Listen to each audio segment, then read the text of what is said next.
Sharanam Sharanam Sharanam Ma. Sharanam Sharanam Sharanam Ma. Durgati Nashini Durga Jai Jai. Durgati Nashini Durga Jai Jai. Kala Vinashini Kali Jai Jai. Kala Vinashini Kali. Jai Guru, everyone. Jai Guru. Welcome to Yogananda podcast. We're doing the autobiography of a yogi line by line, and that was a YSS chant on Divine Mother, which recites all the Divine Mothers that we have forms for in India. And the reason for that, Lauren, why did we play that one? Because what was happening in their book?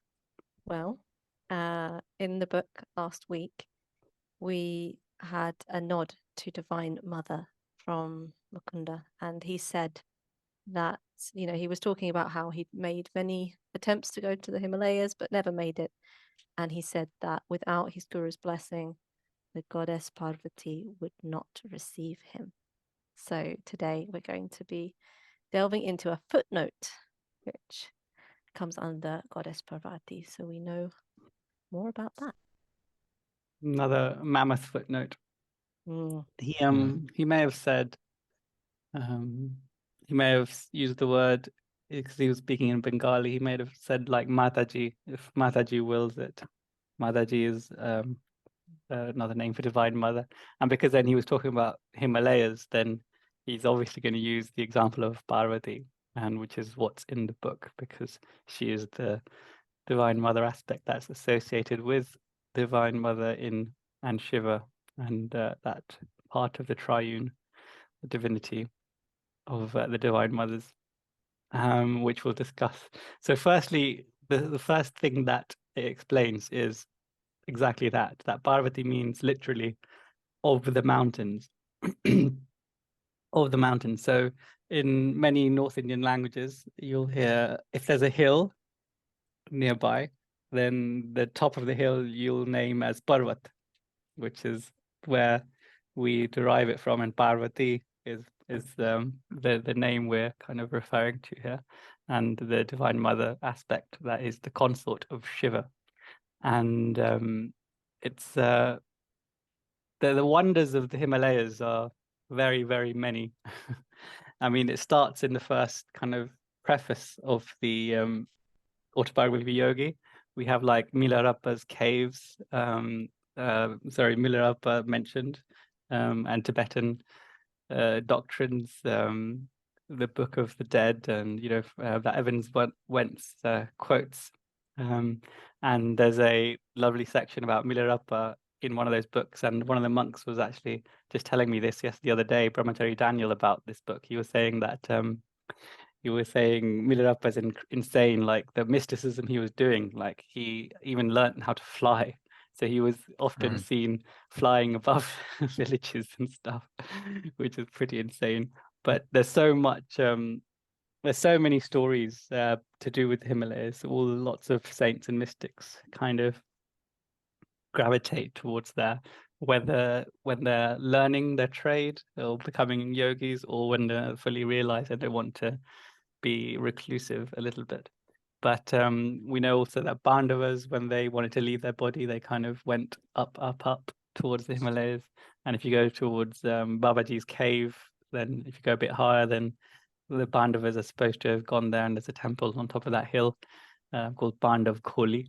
But of course, we also know Babaji and Lili Mahashaya had their glorious initiation there, and in the Autobiography of Yogi even says Babaji's just, he's always in his physical form somewhere with his little group of yogis in the Himalayas, which is quite cool, which is probably one of the reasons why Mukunda always since childhood has wanted to go there.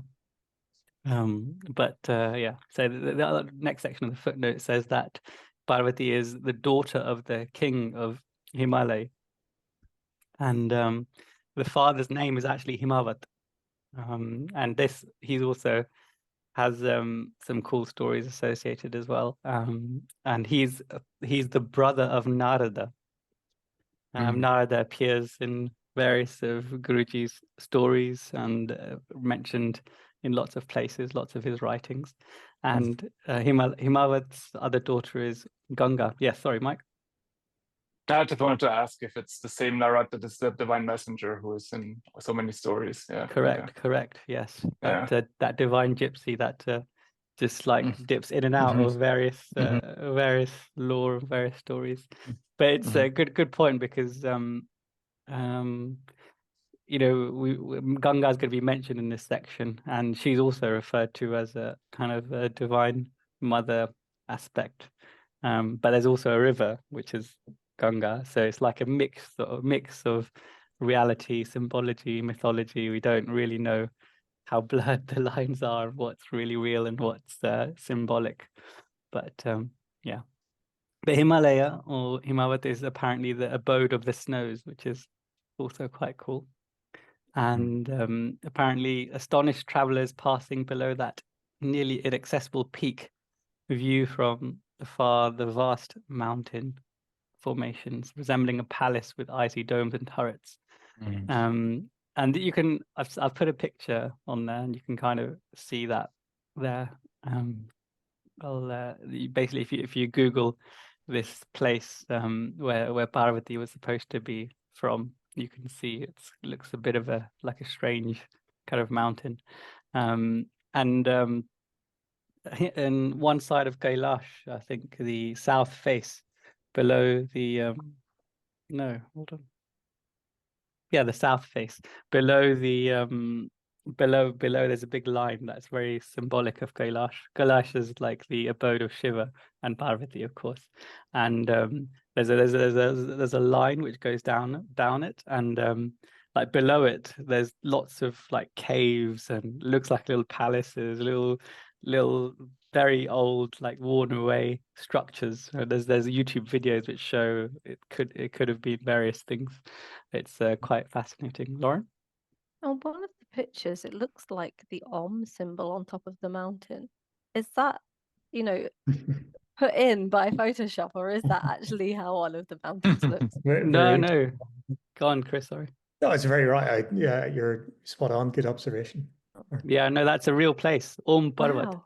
So I've actually got a poster of it in my room. So Kailash and Om Parvat, and these are all very sacred places, especially because the natural Om has appeared somehow Yeah. amidst the snows. And the Parvati Parvat is like 7 kilometers in altitude, 7,000 meters. Kailash is a similar kind of place, a kind of altitude. So you might wonder how they got from A to B. And they're like 200 kilometers apart. These the Om Parvat is near Kailash, and Parvati Parvat is 200 kilometers away, which back then is obviously, especially through the mountains, quite far. How did Shiva and Parvati meet? You can read the tales, but we all know that Milarepa learned how to fly. So if these yogis were flying, then maybe it wasn't so impossible for them to achieve and meet. Makes it easier. Yeah. Yeah. The next mention is actually describing the various Divine Mother aspects, some of which we started our chant, started our episode with the chant. Some of those names was recited in that chant. So I'll put a link to that chant actually in our description. It's a YSS chant that's very revered. My wife very much loves it too. So Lauren, tell us about all the names of the Divine Mother goddesses. And they also come at a good point because, we just talked about the mountains, and that's the Divine Mother at work in creation, isn't it? And then, Guruji explains the different names of Divine Mother. And these aren't an extensive list, if I am right in thinking that, but lists some. And Guruji lists 4, which are Parvati, Kali, Durga, and Uma. And he also says there are other goddesses, and they are all aspects of Divine Mother of the world. otherwise known as Jaganmatri. And these 4 names, they signalize different functions. And the footnote tells us that, God or Shiva, he is inactive in creation. He's that sort of transcendental aspect, but he has this other element called Shakti, which is the energy. It's that activating force, and it's that productive sort of female powers, the consorts, that make it possible to have this infinite creation that we have. But the names were very interesting to me, particularly I think as a Westerner, because typically we don't know too much about, what each of these mean unless we are, heavily involved in Hinduism. So I had a little Google and a research, and this is what I came across. So I started with Parvati.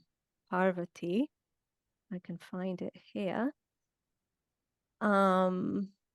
And yes, okay, so she is more of a gentle and nurturing aspect of the Divine Mother. And you'll often see images of Parvati as a consort of Lord Shiva. She's also known as the mother of Ganesh. And she really represents those qualities of love and family and devotion, and that sort of balance and harmony. And she also has other names like Uma, Gauri, Shakti, and the divine feminine as well. So the names seem to be interchangeable, which I guess can be confusing, but in some ways they're just many names for the same thing. And then we have Kali, and Kali's, I don't know if some of you, well, you probably all have seen pictures of Kali, but she's depicted as that sort of black form, and she's got the 4 arms, and she's standing on top of Shiva, I believe. So she's known as this very sort of powerful and fierce form of Divine Mother.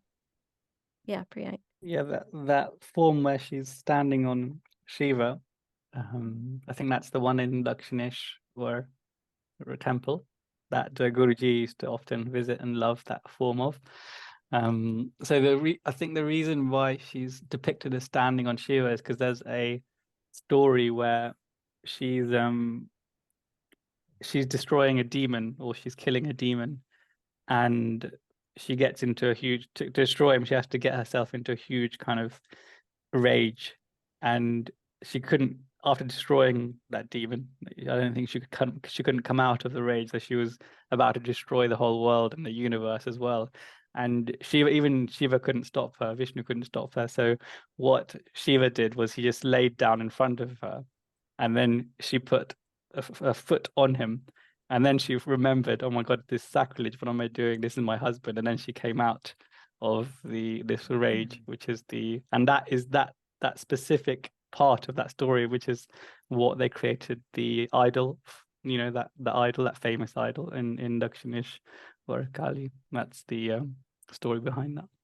So she's a very powerful figure, isn't she? And those who worship Divine Mother in that form, it's worshipping that figure of removing ignorance, that strength, that liberation that we can find. So that's Kali. And then we have Durga, my personal favorite. So she's really well known, Durga. There's actually a festival which we had recently called Navratri, which is a 9-day festival, sort of celebrating the different elements of Durga and sort of worshipping those forms. And it was, it's a real time for deep spiritual connection with that, and also, praying to remove obstacles and liberation and wisdom. So it's a really lovely 9 days. But for Durga, she's often shown as riding a lion or a tiger, and she has weapons in, lots of arms that she has. Yeah, Priyank. Yeah, during Navratri, lots of people get really wrapped up in their devotion, especially during the Arati, which is the process of the puja towards the end of like Garba, this festival that we do. And people get really wrapped up in their emotions and their devotion, and they kind of go a bit wild. You'll see that they it will be quite scary for the three of you to see it, actually. But this happens during some ritual and some ceremonies at homes as well, like when you're doing a special fire thing. That they say that the Divine Mother kind of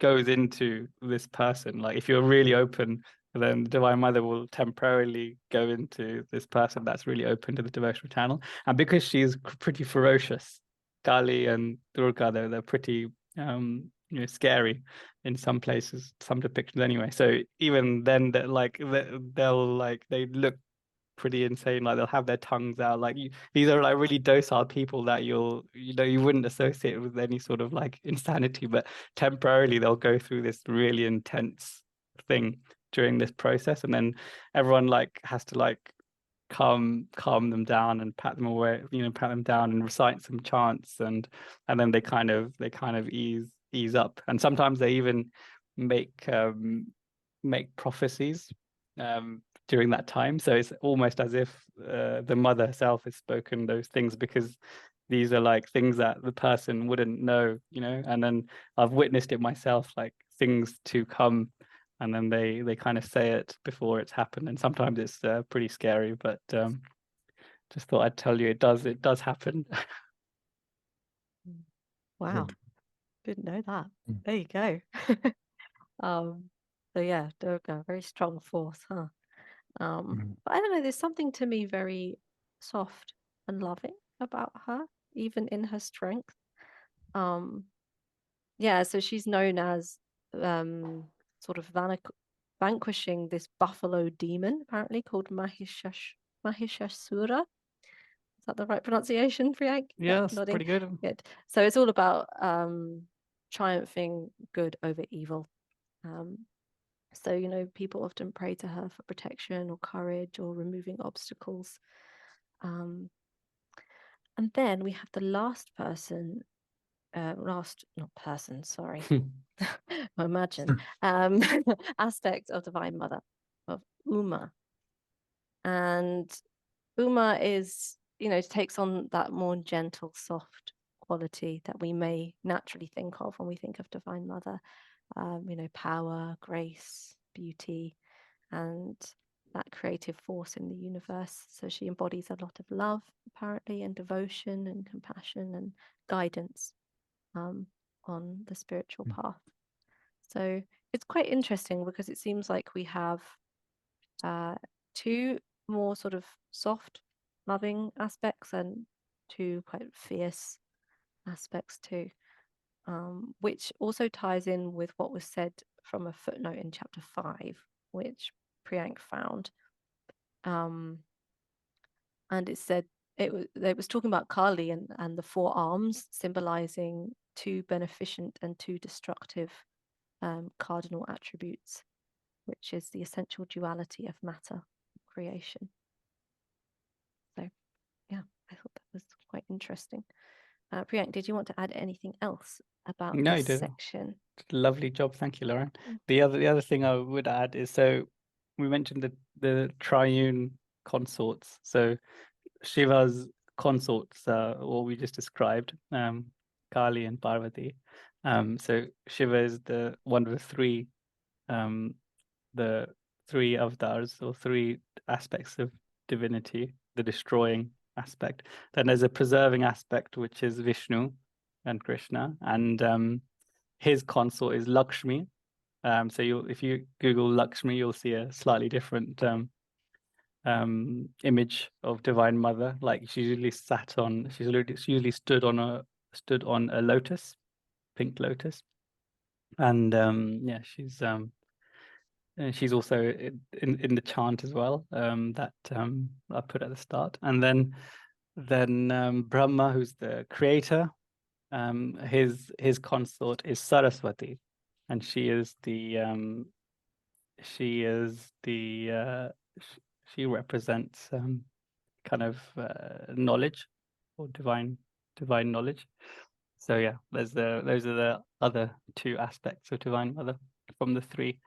which we'll talk about shortly. So the next section is that the mythological tales in the Purans give the Himalaya as the abode of Shiva. So we mentioned the lure of the Himalayas and mountains in general. I think not just the Himalayas, but I think we all love mountains, don't we? We all love hiking. It's like there must be something symbological about why everyone has an affinity to mountains. If it's similar to like having like love for the sky or the ocean, or Babaji, who was it? Sri Yukteswar told Mukunda to like always meditate when he's in a vast expanse of ocean or the sky, isn't it? What do you think, Mike? Mountains are also just beautiful to look at when you're there. I grew up near the Alps, and I used to ski all the time when I was I don't know, when I lived there. And I must say, being in the mountains is oftentimes also connected with being out of civilization, being out in nature. It's very hard to build infrastructure in the mountains. So you are out there on your own. It's quiet, it's nature, and you kind of feel like nature is more real over there. And I can see how you kind of start becoming a spiritual seeker, or if you're a spiritual seeker, this is conducive to your lifestyle being there, even though it's a tough lifestyle. It's cold, it's windy. A lot of times yogis are said to live in caves because those are the places that are most habitable there. But I can see how it is for spiritually leaning people a good place. Yeah, I've always found it incredibly uplifting, being fortunate enough to have skied a few times, not being from the Alps, but being actually really near the sea where I grew up in the coastline of Northern Ireland. Going to the mountains was just like a meditative experience before I was getting into practice or being meditative. There's something incredibly uplifting about mountains, the energy that's there. And I actually heard scientifically there's something called scalar energy, which is being channeled very much through mountains. So it actually has this uplifting, energetic element to it, and the silence that you might require in meditation. There's no deeper silence than in the deepest cave. And so that's, I think, part of why yogis might be attracted to it, that you can go into stillness, and it's incredibly still in those mountains. You're mute, Greg. Speaking of stillness and quiet, I remember I was in Egypt a couple of years ago, and I went to the like off the beaten path tombs in the Valley of Kings, ones that the tourists aren't really interested in. So we went, and it was like you have to go down maybe 50 meters steps, and by the time you get there, you can't really the light from the top doesn't come down. It's just the very small lights that are there, and you can hear absolutely nothing, like not even the wind, no footsteps from the people outside, nothing. Like it's absolutely deserted. And I was tried doing some of my practices, but unfortunately my family were with me, so I couldn't. And you can hear them kind of breathing and stuff. So if I was by myself, that would. What do you say, Chris? Sorry? People. Yeah, people. But it was so quiet. But maybe this is one of the reasons why Shiva considered. Oh, Mike, sorry. No, go on with Shiva. I was gonna put it on another tangent. I mean, it was definitely gonna be an Egypt tangent, I imagine. So Shiva, maybe this is the reason why Shiva chose, gurus choose the Himalayas to place themselves, and the place that we're associated within this line, the abode of Shiva, is most certainly Kailash Parvat, which is probably the most important pilgrimage spot amongst that part of India for quite a few religions: Jains, Hindus, Buddhists, and the Bon religion as well. I've been a few times, so I can attest to the power of that place. when you say this part of India, you mean China, right? Oh yeah, sorry. Sorry. Yeah.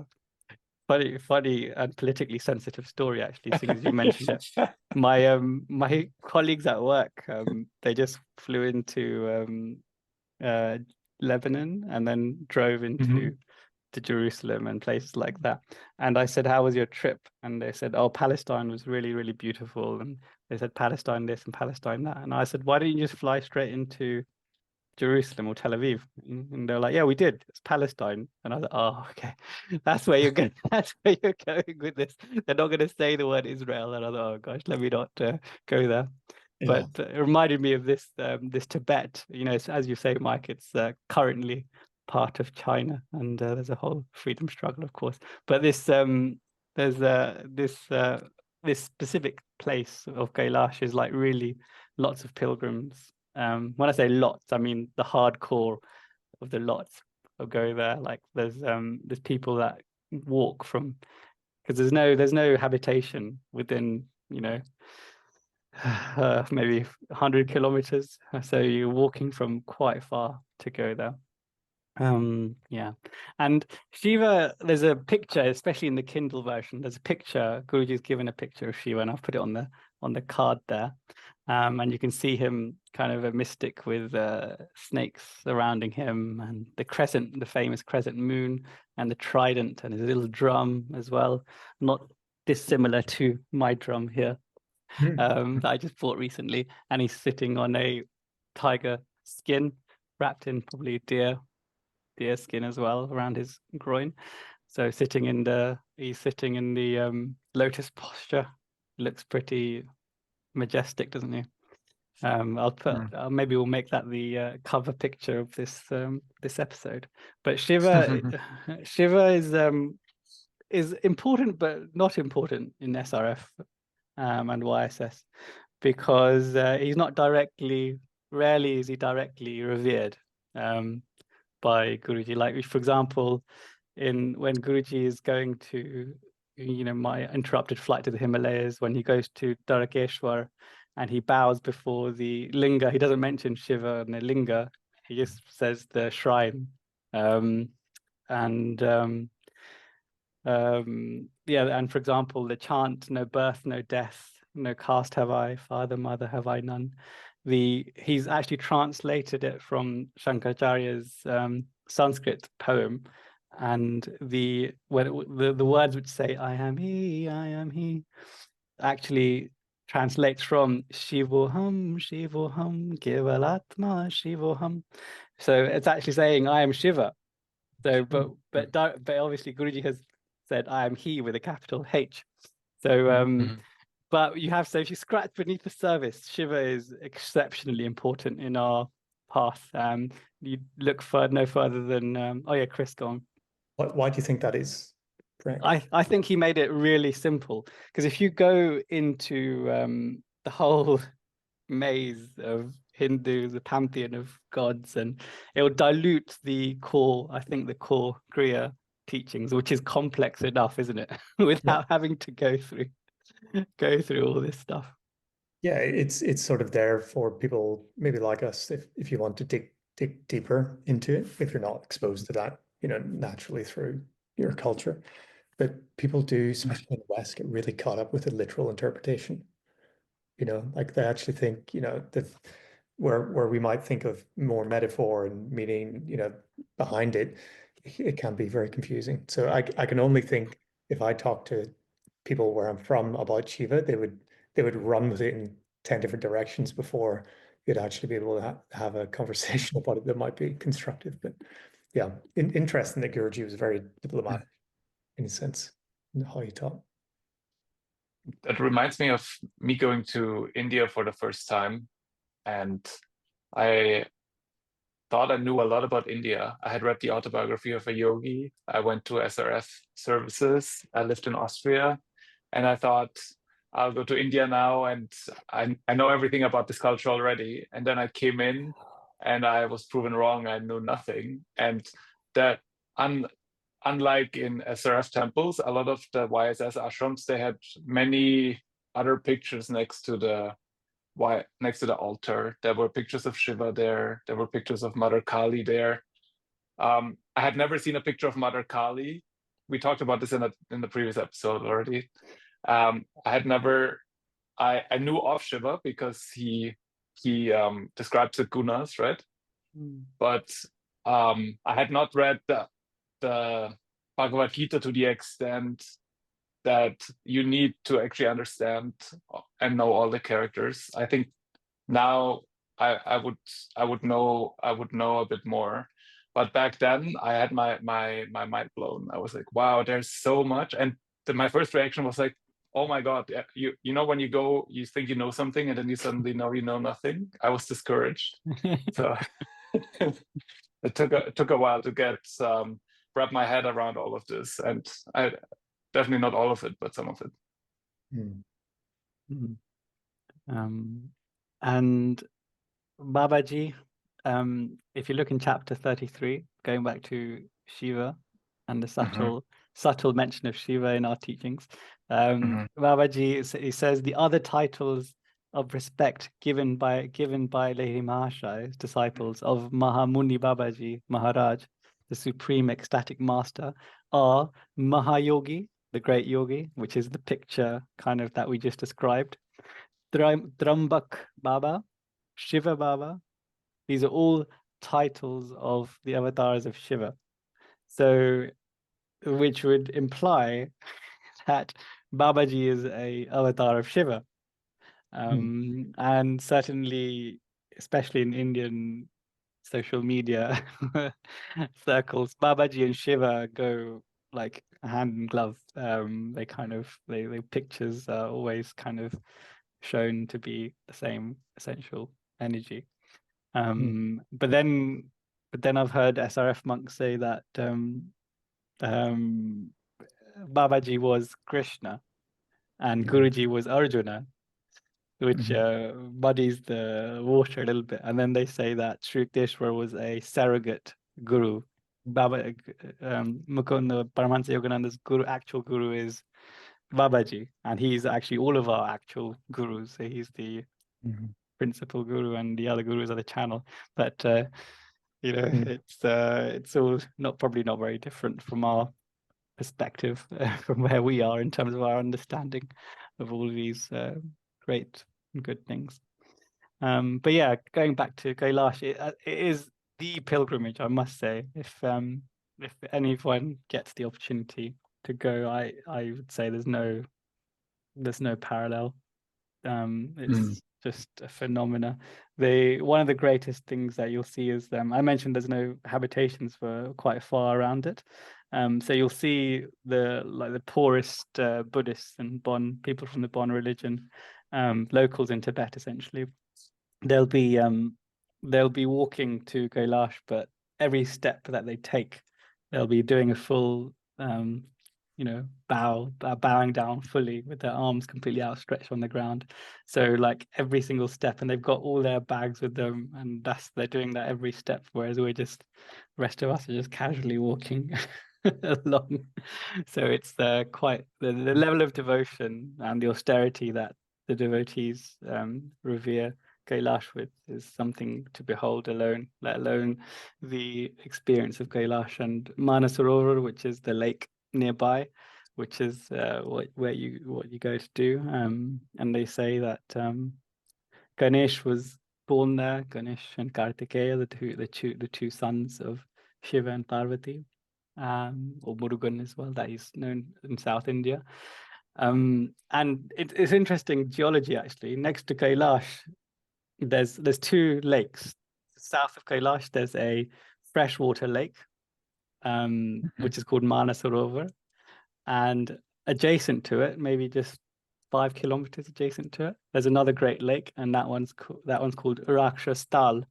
Rakshas means like demonic, and that is a saltwater lake. So in the middle of these mountain ranges, there's two lakes right next to each other, one's saltwater, and geologists can't really explain why they would exist next to each other. One of the theories is that when India kind of collided into or that continent collided into Asia, when it drifted, the tectonic plates, the original ocean kind of, flow away, but the part of it remained. And that part of it that's remaining is the Rakshas Dal. So like this whole place is energetically really significant for many different reasons. But yeah, I encourage you to look more up about that. It's a fascinating subject. Okay, so the next line is the goddess Ganga, described, came down from the sky to be presiding deity of the Himalayan sourced river. And Ganga and the Ganges are obviously very revered in India, and they flow all the way down through to Calcutta and out. And said the Ganges is therefore poetically said to flow from heaven to earth through the hair of Shiva, or the matted dreadlocks, the king of yogis, and the destroyer, renovator of the Trinity. And the Trinity I mentioned of Brahma, Vishnu, and Shiva. And Guruji has described this Trinity actually in this picture that we've just shared and made the title image. It says here it's the embodiment of the spirit of asceticism. Lord Shiva represents the destroyer, or renovator aspect, the creator, preserver, and destroyer. Symbolic of his transcendent nature, Shiva is depicted in Samadhi bliss in the Himalayas. His serpent collar, Naga Kundala, and armlets indicate his mastery over delusion and his creative forces. So that's Shiva. And then there's Brahma, which we know, and Vishnu, which we also know, of which Krishna is an avatar of. So that's the Trinity that they're referring to here. The creator, preserver, and destroyer, renovator, which is Shiva. So that's that. And then Lauren talked about the Divine Mother, each of their consorts.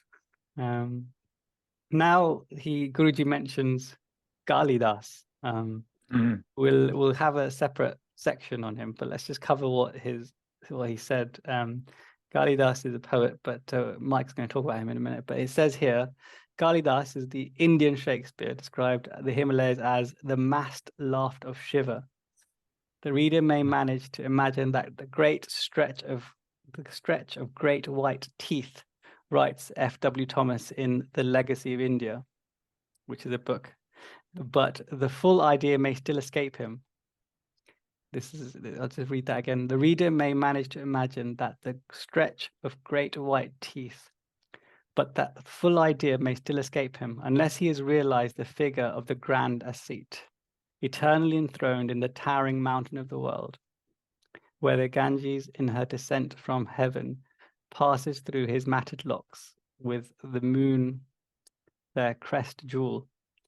This book, The Legacy of India, is I read part of it for this episode. So it's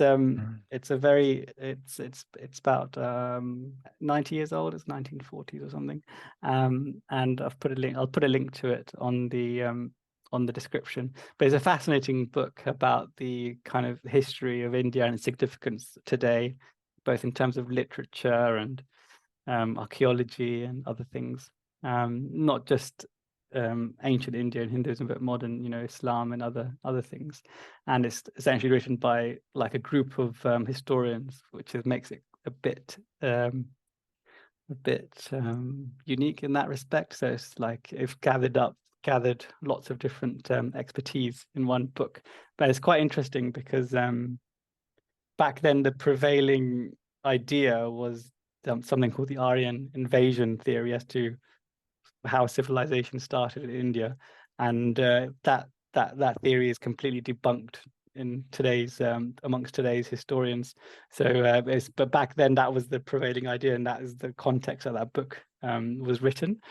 So for example, but they're quite open-minded in what they say. Like in the introduction, there's this epic section which describes like how glorious India was when England or the British Empire came and subjugated the land and the people. And they said, but it's essentially went on a very long description. But one of the lines was that the fact that India has survived and it's actually grown out of its kind of experience with people that have invaded the countries, i.e., the Mughal Empire and the Khiljis and the other dynasties that invaded and like kind of changed the fabric of India, and British India as well, the British on India. So he was saying that the Indian culture absorbed these various aspects, like for example from the British. Even after independence, it could have just gone on a communism type thing, right? The National Congress were very, very left wing, so they could have gone on full communism, but no, they went on like this democratic principles of and law, the method of law. So they took like the best of what England had that had developed, right, in their parliamentary and judiciary system, and made it their own and evolved it a little bit. So there's no royal family there. But then the author said, but what about the reverse? Like England had this 150-year history with India, but what did it take out of? You can see how India benefited, right? But how can you tangibly see all the ways that Britain benefited? No, you have to dig. You have to dig deeper and deeper and to see how England benefited. So essentially saying that is quite a big missed opportunity that Britain and the British Empire had, which is quite fun way of looking at it. Yeah, go on. Sorry, Chris. I was trying to find a place to raise my hand there. It's an interesting one actually, because I haven't actually thought about it from that perspective before. But I was pleasantly surprised outside Parliament building. There's a little square there, and there's statues. I think one is of Churchill, and the other one I was pleasantly surprised to see it was of Gandhi. And I suppose there's some humility in a sense to say, well, okay, but maybe we got something wrong in there if they have Gandhi represented next to British Parliament. I'd like to think that's sort of bowing the head to a greater man than maybe what the British subjugated the Indian people to. So yeah, maybe there was something learned in there, but it's something to think about for sure. It was only a few years ago, actually, that they inaugurated that statue. 2014, I think. Yeah. Yeah, so it took a while. And I believe they put him much closer to the people in terms of his position, elevated position, because he was much more a man of the people compared to some of the others that are like on much higher podiums. Generals are like 40 feet in the air. Yeah. So that's an intentional thing, which is quite nice. But I really this section that Thomas has written and Guruji has quoted is quite a cool one. It's interesting because he's taken this from the literature section. So in this book, he's described how Indian literature, how evolved it is, and how the history of it and things like that. So Thomas is a literature expert, but he's describing here like the massed laughter of Shiva, but the reader may manage to imagine that the great stretch of white teeth, i.e., this is the Himalayas that we're talking about, being the white teeth, but the full idea may escape him unless he has realized the figure of the grand ascete, which kind of means unless you're self-realized, you can't really imagine Shiva, or you can't really know Shiva as the Himalayas and his white teeth, which is a really, really fantastic description. I think he may have been quoting Kalidas there as well, but we're going to go to that in a second. But it's a really, really cool description. And it says here in Hindu art, Shiva is often wearing antelope skin of black velvet blackness, symbolizing the darkness and mystery of the night, the sole garment of him who is Digambara, or sky clad. I don't know, how do you guys feel about this image of Shiva that we see? Because there are other images of Shiva, like the linga, which we kind of discussed. There's Ardhanadi, there's a Shiva where he's like half man, half woman, where he kind of absorbs Parvati, and half of his body is Shiva with the crescent moon, the other half is Parvati. There's another form where he I did a vlog about this actually on our pages, where he went to visit the Ras Leela of Krishna, and they wouldn't let him in, so because he wasn't a gopi, he wasn't a woman, and so he had to dress himself as a woman to enter this place where Krishna was and have a dance with him or experience that ecstasy. So there's a temple where he's kind of like Shiva, but he's dressed as a feminine form so he can enter. So there's lots and lots of different images of Shiva, and there's also, for example, outside all Shiva temples, there's usually a Nandi, which is like this bull, which is like kind of half sat down with a leg kind of upright, and she's looking at the linga and almost waiting for the divine to come. So it's this really nice image of how patient we have to be, like Nandi. But well, what do you guys think about this form of divinity that is Shiva, do you think? I am actually struggling to find a picture on the internet, but obviously we have one here, which is lovely, but it's actually quite hard to find one that has the black skin. A lot of them have the sort of like orangey colored skin that he wears. It's a little bit different, doesn't often have the snakes coming, it has the other things. But yeah, I think I quite like that image of having like the mountains behind and him in front, and it seems very sort of majestic, and it draws you in. What it does for me, I think, oh, I want to be where he is.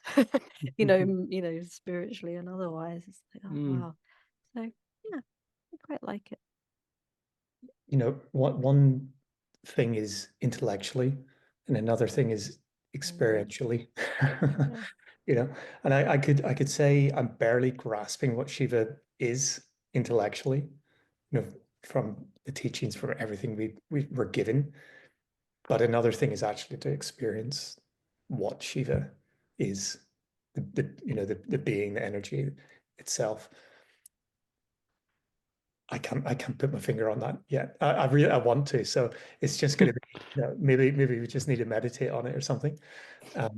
Which is something great to look forward to. It's like, when you talk to somebody that's never read that great book or watched the great movie, like, you're gonna love it. Like, I'm so jealous you get to experience it for the first time, So yeah, I think all these different forms, I intellectually I do love it, and it sort of talks to the versatility of the form of Shiva, and the idea that really it's this beyond intellectual understanding. You have to actually experience Shiva, because every time I hear something new about it, I'm like, oh, okay, that's not what I thought before, so it's probably endless, right? And so you probably never really know until you experience, and that takes a lot of meditating. I always found Shiva an interesting. I remember as a kid when my dad told me about the gunas, and I was like, Shiva is a destroyer. I was like, that sounds fun, actually. Comes in, and then whenever something gets destroyed in my family, we would always say, oh yeah, Shiva is coming for it, and it's gonna be gone. So, but it's when I was in India and I saw how revered he was, how I saw a lot more. I don't know, maybe I'm wrong, but I saw a lot more Shiva depictions than Brahma and Vishnu. And then also his connection with the mountains. I felt there must be a different gravitas to him. And like you said, Pring, in the Autobiography of a Yogi, he says that Babaji, one of his names is Shiva Baba, and so there's this kind of hidden, like you said, like I mostly know my Hinduism knowledge from Yogananda, and he doesn't talk much about him apart from in the Autobiography of a Yogi. But when I researched Kalidas a little bit, there's everything about Shiva. Basically, he's a lover of Shiva, and there's one thing he says: Shiva. He portrays him as the embodiment of contradictions. He's the destroyer, but he's also the benefactor. He's the ascetic, but he's also the lover, and he's fierce and yet compassionate. So I feel like he's maybe very has a lot of layers to him. The other subtle link to Shiva that we have is that, you know, it's Sri Yukteswar Giri, right? Sri Yukteswar Giri, and we're of that same lineage. Like Giri is the mountain branch of the order, Swami order, which goes up to Shankaracharya, and Adi Shankaracharya is a devotee of Shiva. He's not a devotee of any other. He's a full-on Shiva Bhakta. So our lineage goes into Shiva as well, but very subtle for us to scratch beneath that surface to see. So yeah, so we'll just talk about Kalidas in a minute, but just a few things in this small section. It says that he's sky-clad, and he says that certain Shiva sects wear no clothing, and in honor of the Lord who owns nothing and everything. So there's two sects, I believe, that they're talking about there. Principally the Aghoris, that are cremation ground dwellers. There's that famous story in Mejda where he comes, brings an Aghori mystic into his family home, and his poor brother sees like the skull and things inside their house, and then his father tells him never to do that again. And then there's the Naga Babas, which we just had the Kumbh Mela a few months ago, and where Babaji has been, you know, both with Lahiri Mahashaya and Swami Sri Yukteswar as well, where the famous part of the Kumbh Mela is that the Naga Babas, which is the naked saints, they kind of ash smeared, that's all they wear, and they belong to akaras or clans, sorry, and those saints as well. But Aghoris are a bit different to the Naga Babas. Naga Babas, even though they look fierce, they're very, essentially they belong to a very clear lineage, and the head of the lineage is quite revered across India. So they do conform, but the Aghoris definitely do not. But it's funny if you look at the Kumbh Mela videos. When the Naga Babas go into take a dip, you know, before they're completely ash smeared and they look very ferocious, and then they come out completely clean, looking absolutely normal, just with slightly long hair, and it looks such a big difference to before and after. It's pretty funny. Yeah, so that's that. So Mike, tell us about Kalidas. He's someone famous, I believe. Yeah. Again, someone, if you say the Indian Shakespeare, that's high praise, right? I would say. So I was like, of course, this is always how it is with Indian culture for me. Somebody, I learn of a new person that is like super famous, and I've never heard of him. He was a classic Sanskrit poet, and he lived in the 4th to the 5th century after Christ, and he wrote a bunch of works that are very famous. He was a devotee of Shiva, so that's like the one string that goes through all of his works. He tries to write about Shiva in all of his works, and I think the thing he's really famous for is his 2 epic poems. One of them is about the Raghu dynasty, and one is about the birth of Kumar. And the birth of Kumar is, I'm going to try and say how it's called in Sanskrit. It's Kumara Sambhava. And it's basically about Parvati, how she was born, growing up, and then how she met Shiva and became Shiva's wife. And then they have this child, Kumar together. And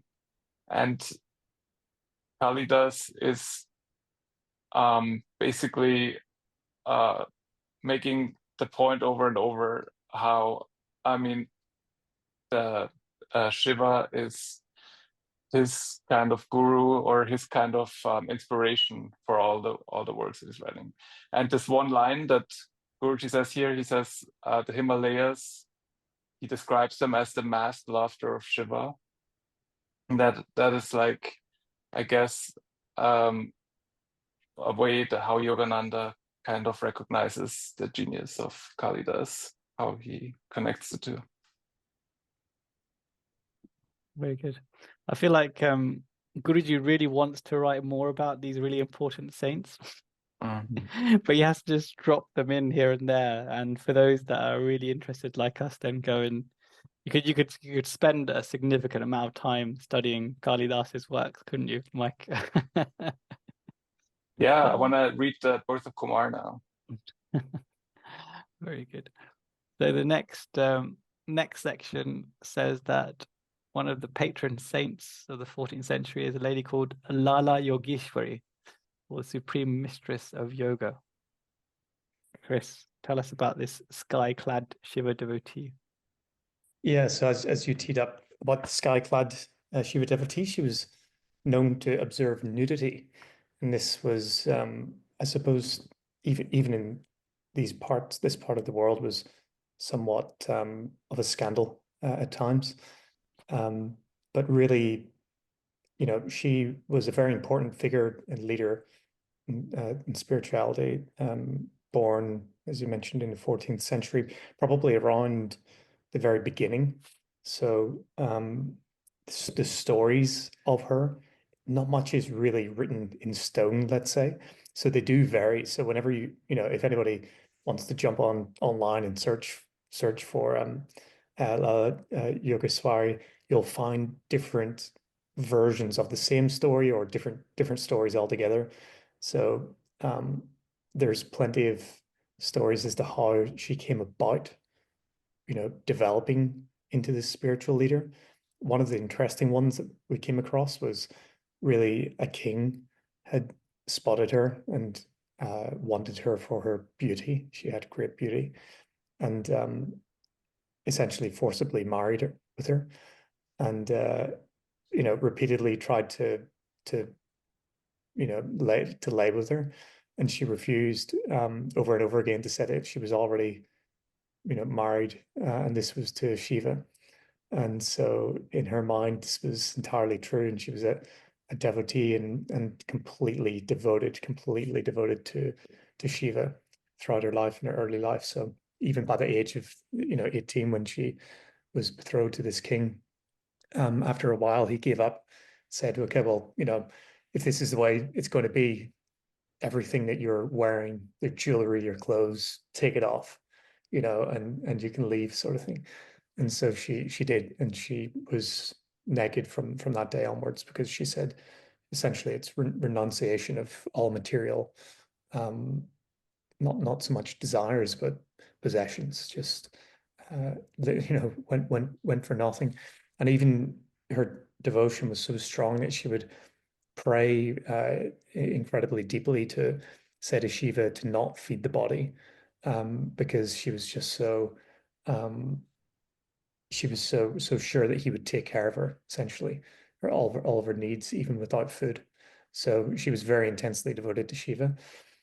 She was known for writing many poems. She wrote almost 300 that are dedicated to her, some 285 apparently, and they're pretty amazing. So you can go and read these, and they're almost like musings as to life and her spiritual insights and things. And Guruji actually gave us one of them, and so we can read from that now.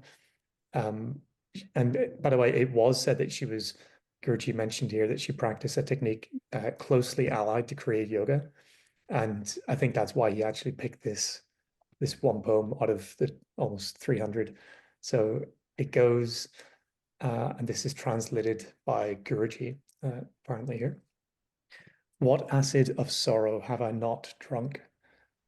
Countless my rounds and birth and death.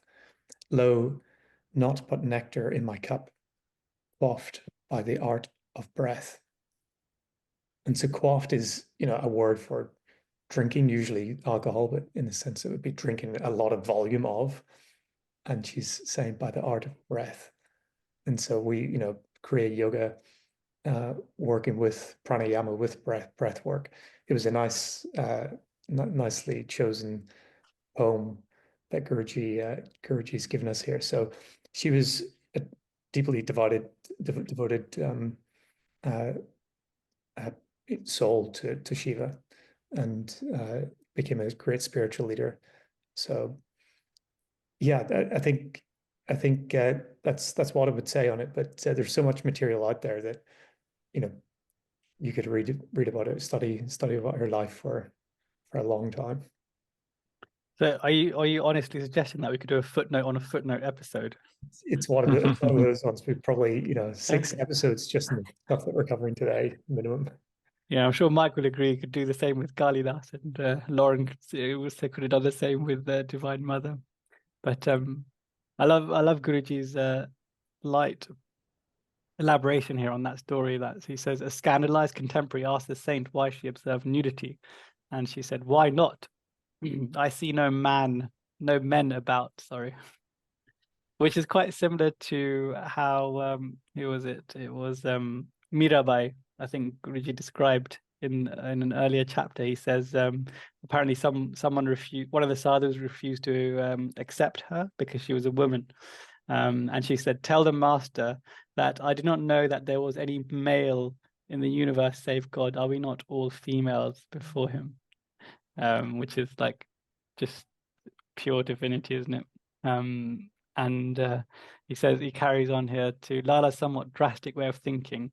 He who lacked God realization did not deserve the name of man, which is quite cool. And then the last lines here are also phenomenal, aren't they? Undergoing no mortal death, the saint dematerialized herself in fire. Later, she appeared before her grieving townspeople, a living form enwrapped in golden robes, fully clad at last. Which is what a fantastic description of this divine saint. I really want to know much more about her. There's another story which is similar to this, actually. I'll put a link to it. It's about a lady in South India called Akka Mahadevi, which has a similar story, but I've been told by ChatGPT that they weren't the same person. But I'll put a link to her as well. We mentioned just before we finish this section, there's we mentioned the stories like Kalidas's story about Shiva and his marriage. There's one really good description of Shiva's marriage. So during the wedding ceremony between Shiva and Parvati, his father, someone, the Pandit, the sadhu doing the ceremony, asked him, "Okay, what is your Shiva? What is your antecedents? Like, tell me about your father, your mother, where you're from, what, caste, all that kind of stuff." And Shiva is obviously he's not known to have any parents. He's supposed to be eternal, somewhat similar to Babaji now, but yeah, he's essentially unborn. So everyone was asking him, "Okay, no, you got to tell us." And Shiva didn't say anything, and then everyone was getting pretty frustrated because it's holding up the wedding proceedings. And at this point, Narada from the back of the room plucks his stringed instrument, just doing, doing, doing. And then everyone's like, "Well, why is this Narada playing an instrument?" And then Narada says, "That is his antecedents. His antecedents is sound, vibration. That is where he's from." And then from then the wedding can carry on. So yeah, Shiva is essentially the cosmic vibration. When this creation was created, Shiva was created. And Guruji kind of describes that, how this universe came into existence kind of through that way. in like the second coming of Christ and places like that. So should we do our reflections on the chapter now? I think we're right near the end. So going back to the chapter, we do not go to Kashmir. I love all the intricacies surrounding Sri Yukteswar's guiding hand, so he could sway the events that could benefit Mukunda and essentially all of us and all of his disciples. He's probably doing that right now in ways that we don't understand, and people knowingly and unknowingly being just pawns in the divine scheme, which is quite cool. And I mentioned this just now, but I love that Guruji mentions just very subtly like these very important saints from India, and they're obviously, they're very, very, elevated beings, aren't they? Some of these people that he's mentioning, not just the Parvatis and the divine mothers of the world and this colossal footnote, but all these other saints. And the thing is, he must know so much about, like, he mentioned just like this small section on Lalla Yogiswari, right? And what a powerful section that was. But he must know so much about all these saints, but he's got very little space to it's already like it's already a 500-page book in the edition that I've got. But I'm sure he'd want to like write so much more about these saints, but he's just like put little nuggets here for us to enjoy, and then we have to then go and dig a little deeper ourselves, because the general reader probably doesn't read the footnotes. They just glance over them. And I've really enjoyed learning about Kalidas and Laleshwari or Yogeshwari. It's been, and it continues to be, a really eye-opening and enlightening experience for me. Really loved how in this chapter I felt really reminded of the fact that we're always protected. And even when things don't seem to go our way or we don't get what we want, it's because we are being protected. And there's always a reason for these things, and it works for our highest good. So that was a nice reminder for me and a helpful one. And I love the insight that we have to that loving relationship between Guruji and his guru, and how we can apply that to our relationship with our guru. So I found it very sweet and also very funny, in parts. So yeah, I really enjoyed it. So when Sri Yukteswar says, "Child, you are protected by the divine mercy," when he was saying that to Mukunda, we read it for ourselves too, which is a really lovely thought, Lauren. Thank you. Yeah, it's funny, and I hadn't given it any thought when I first read the book as to why this chapter and the next chapter were separate. But Mike touched on that at the very beginning of our coverage of this chapter, which was, maybe a question, because he isn't going to go to Kashmir, and then the next chapter we're going to talk about when he does go. They're both very short chapters, and you could, in a way, see them see them together, but they're separate.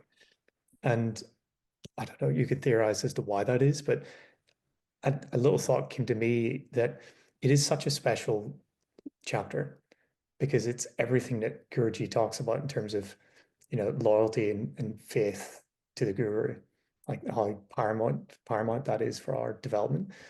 And it's a chapter that maybe I would have forgotten about more quickly than other chapters, but actually it's so subtly important. And I thought I picked a little quote from Guruji from Metaphysical Meditations that I thought maybe represented some, one of the teachings in here. And it goes, "Heavenly Father, teach me to remember thee in poverty or prosperity, in sickness or health, in ignorance or wisdom. Teach me to open my closed eyes of unbelief and behold thine instantaneously healing light." It's just in that moment when Guruji gets sick, he turns to his guru and he knows that he can heal him. and he has Mhm. incredible faith. So whenever we first looked at the chapter, expectations for the chapter, I didn't really have that as a takeaway, as a key takeaway, but having gone through it now, that's what I would take home. Master, I surrender my life to you. Mhm. Master, only you can heal me. I'm too far gone for any doctor. Yeah, very well said, Chris.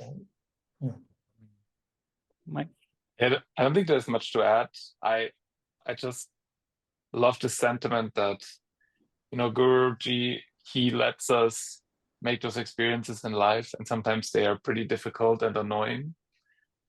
But if we keep in tune with him, then at the end of the day, he'll have our back before it gets too bad. I mean, this was an extreme example, right? This was now it's a lighthearted chapter, but Asiatic cholera was something that everyone died from, right? When you had that, you were as good as dead, and so it was a real miracle for him to come back. So it's a really strong example of Guruji having our back. Going to Chris's initial question that we find an affirmation for this chapter. I would pick Lord, thy will be done, not mine. Thou art the doer, not I.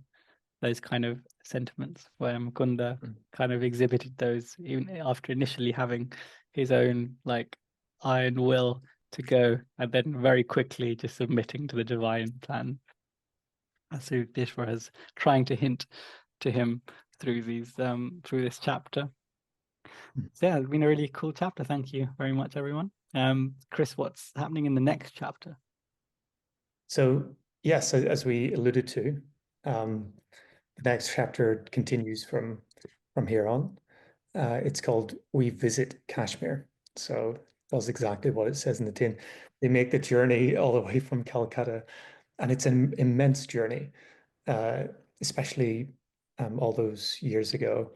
It would have, it takes quite the effort. So we're going to look at the sort of picturesque region of Kashmir and that journey to it, which is pretty awesome. There's a great detail that we're given.